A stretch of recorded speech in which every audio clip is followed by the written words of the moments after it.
All right, let's dive straight into this explainer. We're going to transport ourselves back to the bustling, dusty streets of ancient Mesopotamia. We're exploring a world where the boundary between science and magic, well, it basically didn't exist. Your local physician was honestly just as likely to prescribe you some crushed herbs as they were to hand you a terrifying demon amulet. Welcome to the medical practices of 2000 BCE. Picture this. You wake up sick in the ancient city of Isan roughly 4,000 years ago.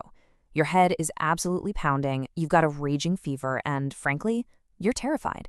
I mean, in a world completely without antibiotics, MRI machines, or even a basic understanding of germ theory, how do you survive? Who do you even call? And what kind of medicine is actually going to save your life? Well, to answer that, we really have to look upwards. Because in Mesopotamia, all medical knowledge flowed straight from the top down. Section 1. Meet the Great Healer. Before we can even talk about the ancient doctors who might knock on your door, we have to meet the supreme CEO of Mesopotamian healthcare. The absolutely crucial figure here is the goddess Gula. She was known to the Sumerians as the great physician of the black-headed ones, and she's constantly referred to in medical texts as the Lady of Health or simply the Great Healer. The thing you have to understand is, all medical knowledge was believed to be a direct, divine gift straight from her. If you were a doctor back then, you likely trained at her main cult center in Isin. It was essentially the region's primary medical training hub.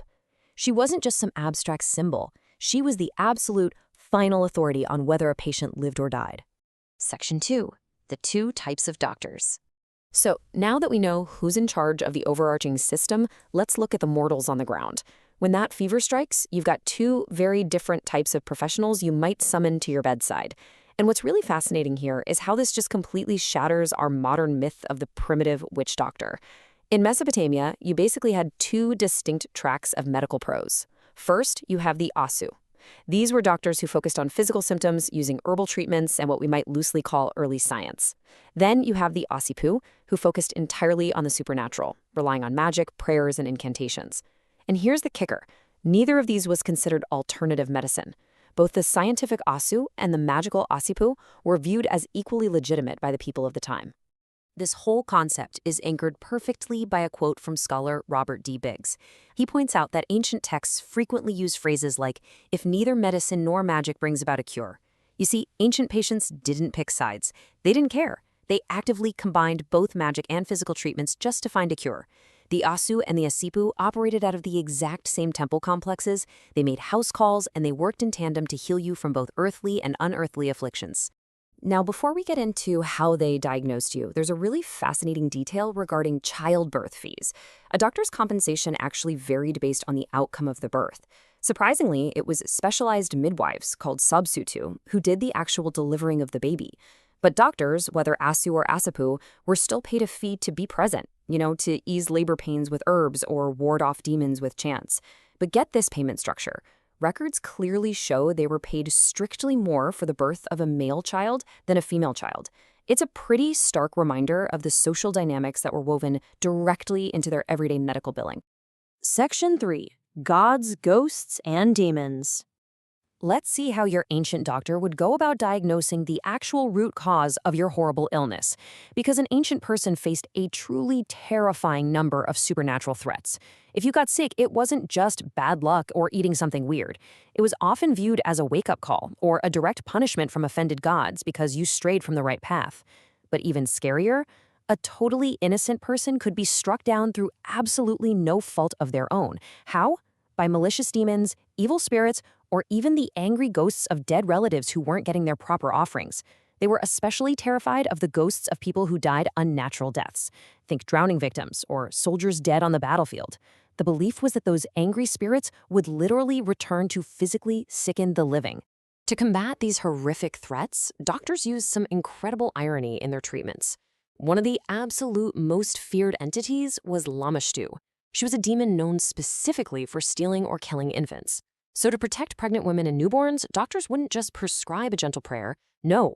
Instead, they had patients wear amulets of Pazuzu. Now, if that name sounds familiar, yep, it's the exact same demon popularized in modern horror movies. But in ancient Mesopotamia, Pazuzu was actually invoked as a protective medical shield.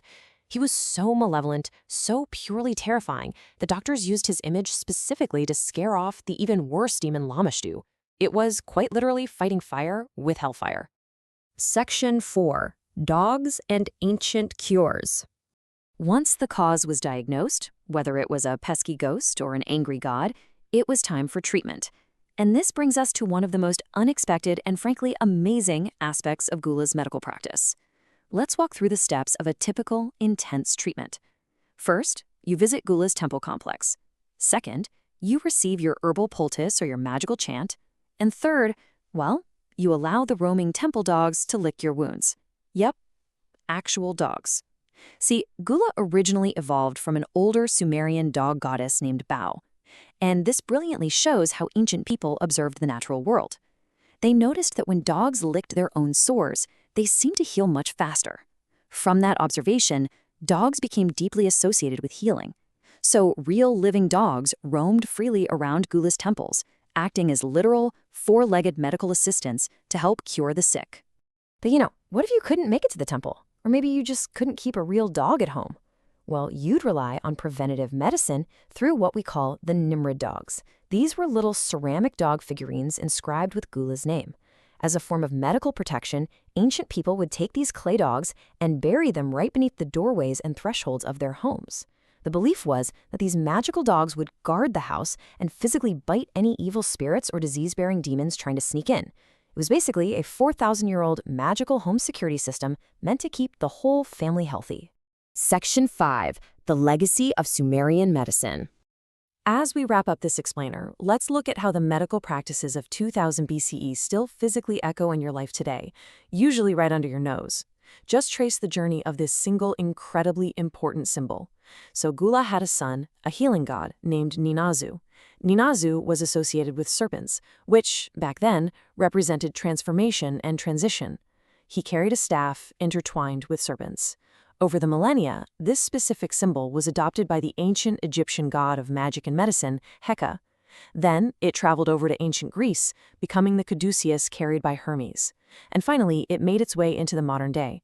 It is absolutely mind-blowing to see how the serpent staff belonging to Gula's son in 2000 BCE transformed over the ages to become the universal medical symbol you see in almost every single modern doctor's office and hospital today. So I leave you with this final thought to ponder the next time you visit a hospital or pick up a prescription. We really like to think we're vastly separated from the ancients, right?